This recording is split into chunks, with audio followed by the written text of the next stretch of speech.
I'm Indy, and this is another exciting episode of Out of the Trenches, where I sit here in the chair of wisdom and answer your questions about the First World War.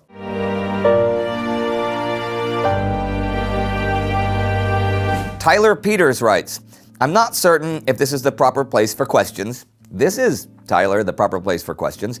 But here goes. We're all familiar with the German Schlieffen plan, yeah? But did the French have any sort of equivalent contingency plan? What was the French plan for an invasion of Germany? The French did indeed have an equally ambitious plan as the Schlieffen plan, and like that German counterpart, it was an entirely offensive attitude. It was called Plan 17 in Roman numerals, XVII. Plan 17 was built upon the French defeat in the Franco-Prussian War 40 years before the Great War. The general idea was to push into the territories that they lost during that war and then into Germany itself, while a series of strong fortresses between Verdun and Belfort kept the Germans at bay and prevented them from being outflanked, which was what happened in 1870 when they were surrounded at Sedan and lost an emperor, an empire, and an entire army. The biggest question that the French War Council, if you want to call them that, asked themselves was where the German attack was going to be. Because in wartime, you don't expect the enemy to be entirely defensive, certainly not between Germany and France, where that German attack would take place. While Plan 16, which was made in 1909, expected the Germans to march to the Ardennes and attack Sedan again, or north of Verdun, some generals and ministers already suspected by 1912 that the Germans would concentrate their main force in a swift attack through the Belgian mainland to avoid the strong French fortifications on the frontiers. But Joseph Joffre was not entirely convinced, mostly because he trusted Britain to enter the war, and he believed in the élan vital, the mystical power of the French soldiers to withstand any attack. And you can look it up, it's not a joke. He worked out Plan 17, which reads as follows. The German attack would most likely start at the Franco-German border.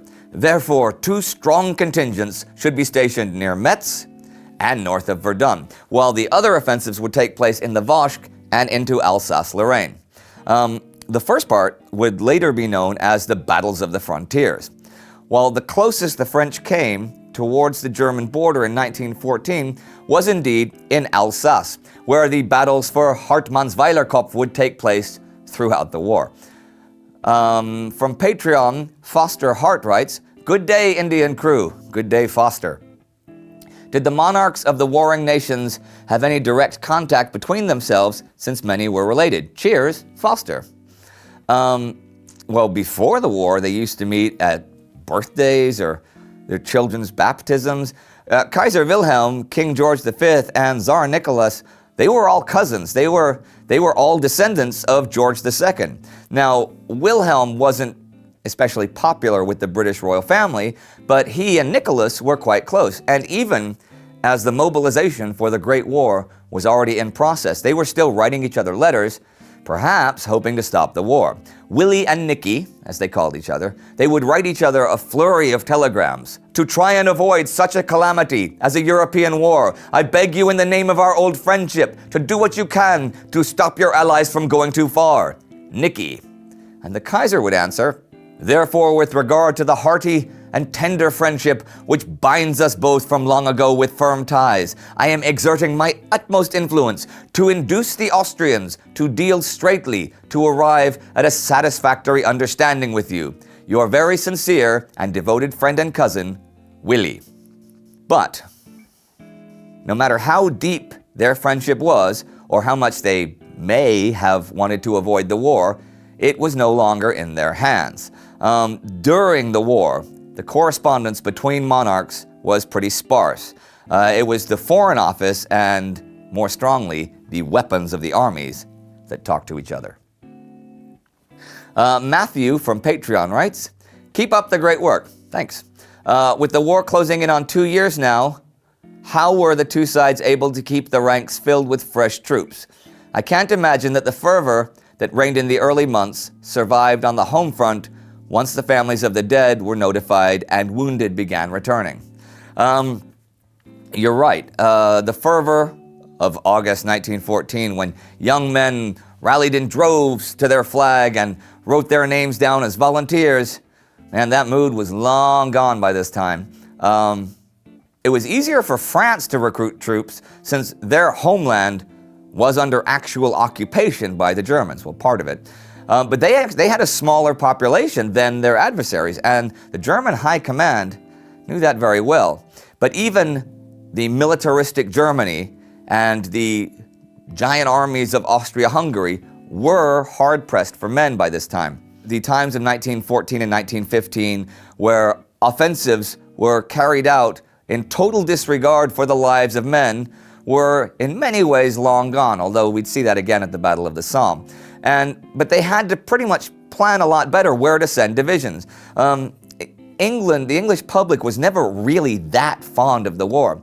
The BEF fought their part at the Marne, but now they had to press young men into service who had never undergone universal military service, like many of the other nations.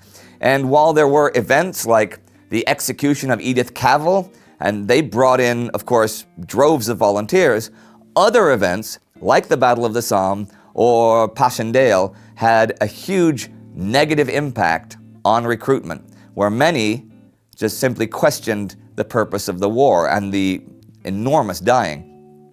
That's where newly formed propaganda systems went to work. Countries like the Ottoman Empire, which were basically a union of culturally differing people, they had their own problems. While one reason for the Russian Revolution was that they strictly conscripted farmers and peasants who were worried about their livelihoods at home while they were going to war. And of course, we know how great the numbers of the Russian dead actually were.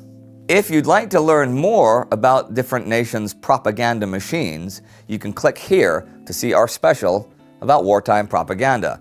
Please click the subscribe button and go to Facebook and like us on Facebook and follow us on Twitter and Instagram, and all kinds of magic stuff will happen. See you next time.